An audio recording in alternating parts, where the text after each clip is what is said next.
Sir আপনার কাছে আসছিলাম একটু যে হাত নাড়াবেন না কথা বলবেন আপনার কাছে আসছিলাম যে আমাদের যে ডাব্লিউ সাবমিশনটা যে 5 দিন পিছালো তো এইটার উপর একটু হেডব্যান্ড দিয়ে যদি কিছু বলতেন একটু আমাদের 17 ব্যাচ শুনতে চাই।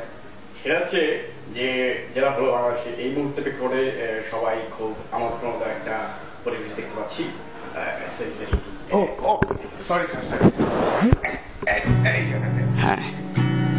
হ্যাঁ, যেটা হলো এখন এই মুহূর্তে বাংলাদেশে একটা আনন্দের ঘনঘটা দেখা যাচ্ছে যুব সমাজের মাঝখানে। যুব সমাজ যেটা চেয়েছিল যে হ্যাঁ হ্যাঁ ঠিক আছে, যেটা চেয়েছিল যে এদের সাবমিশনটা একটু পিছিয়ে যাক, সেটা পরিশেষে পেছালো। হ্যাঁ হ্যাঁ পেছালো। এই পিছনে যাদের হাত আছে, আমাদের যাদের হাত আছে তাদের অবশ্যই ধন্যবাদ জানাবো। আমি আমাদের ধন্যবাদ জানাবো। ক্যামেরার সামনে চলছে, ঠিক আছে।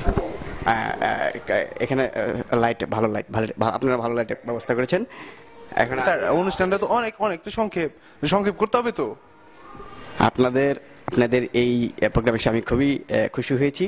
এখন বাংলাদেশে যেটা এখন এই মুহূর্তে আমি বলতে যাব যে আমাদের কাজ এখন খুবই ভালো হবে, সুন্দর সুশৃঙ্খলভাবে আমরা কাজ শেষ করতে পারবো আশা করছি।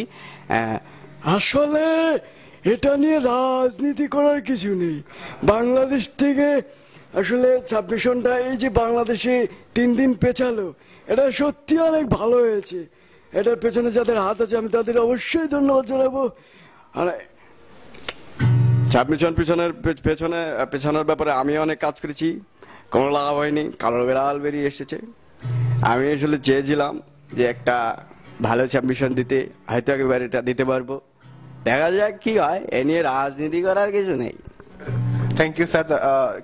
ক্যামেরায় সবাই দর্শক আছে, ওদের যদি 17 ব্যাচকে যদি একটু স্পেশাল ধন্যবাদ দিতেন।